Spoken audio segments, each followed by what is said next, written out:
everybody, this is Tim from Mainly Muscle Cars along with cameraman Ken. I don't know if you have a finger popping out there, but there we go, actual sighting.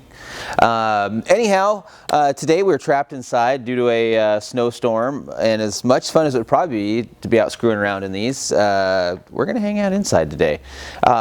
Anyway, we just wanted to tell you about this 70 Mustang Fastback, a really cool car. This one sits in that spot where all the money has been spent on the drivetrain. Just really cool car, really well set up, tastefully done.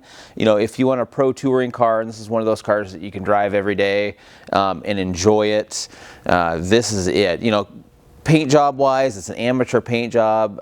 You know, you could drive it daily. I think it really needs to be repainted. The body and the car deserve it, and the amount of money in the drivetrain paint would definitely bring it up probably full 2 levels. But to start with, 70 Mustang Fastback, original 302 car, so it does carry the 302 VIN, so it's a good V8 setup. So that's legal both in Europe, so you can drive them there as well as Australia.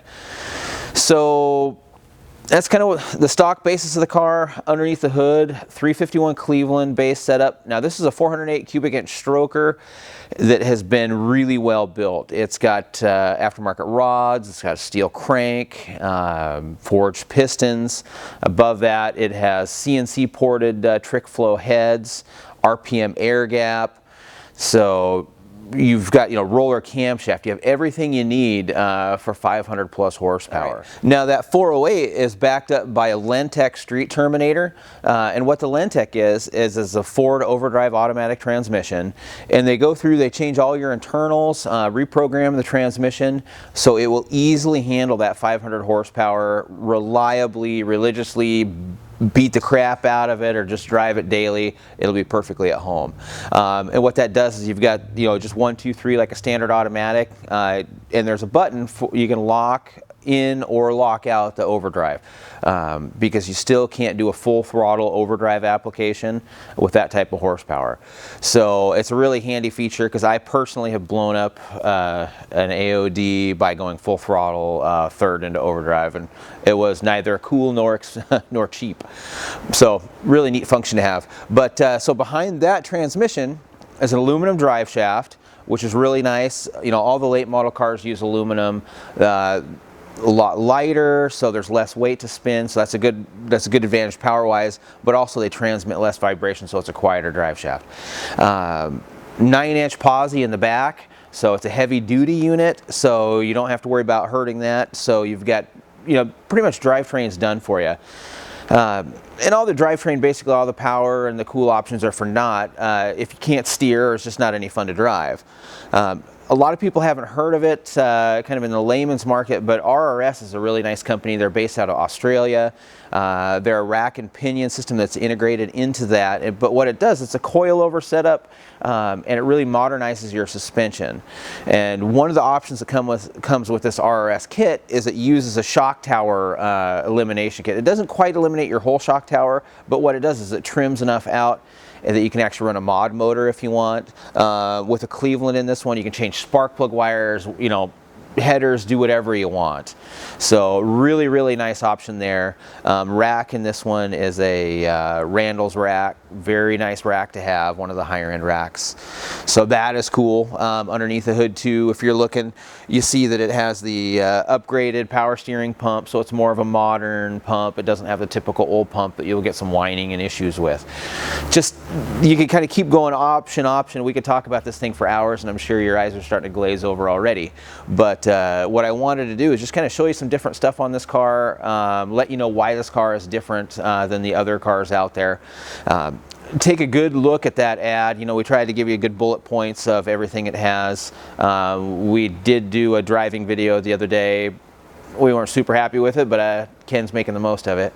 But anyway, this car is super cool car. And it really is, more than just a standard fastback with all the different options.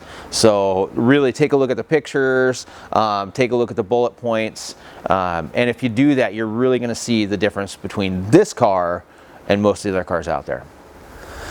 All right, just a few quick things we'll point out underneath the hood.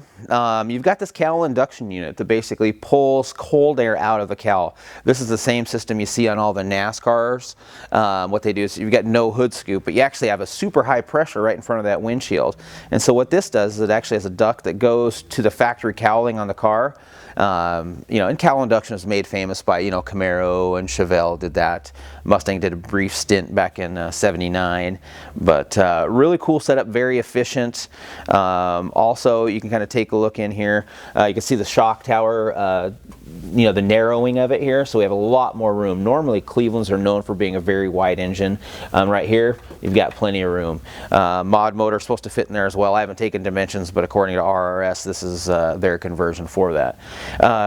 Right here also, this is where you adjust the front struts, so you can adjust the firmness of your ride. So, you know, this car here, you can adjust the firmness, you know, to your liking. Also underneath here, you can see the modern power steering pump there. You know, that pays out a lot of dividends. Not only is this a lot lighter than the Ford unit, it's, you know, it's a brand new unit. It's going to be a lot more reliable, a lot better technology. Also, you can probably just see the top of this alternator, a very high output alternator, which this car does require. You know, just because you're going to be running, you know, it's got power windows and power locks, and it has an alarm. So it's always better just to have a bit more juice, especially in this car, which I would think that whoever buys it is probably going to put air conditioning on it. Which actually brings me to a new deal. We actually have this huge radiator here. It's probably one of the biggest radiators I have seen in a Mustang. Very, very big radiator. It's got a standard fan as well as an auxiliary electric fan. So, I mean, you could run through hell on a hot day and I think you'd still be fine. But just a few things to point out on there. So we figured we'd show you that. And again, thank you very much, guys.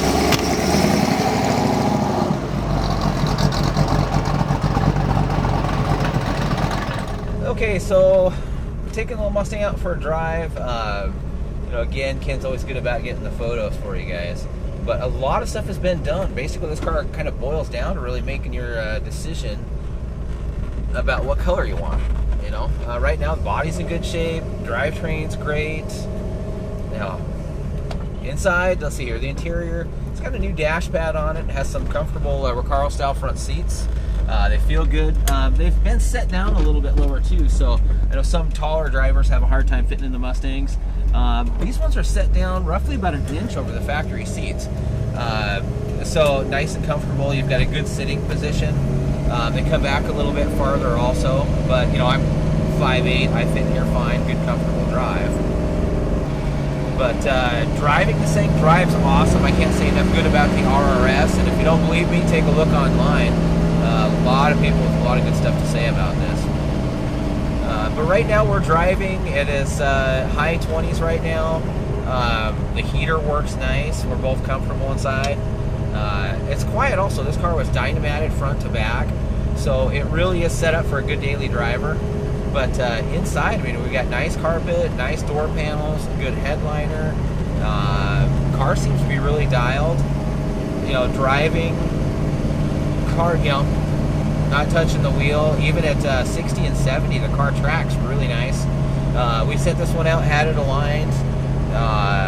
It's basically set up, you know, for spirited driving.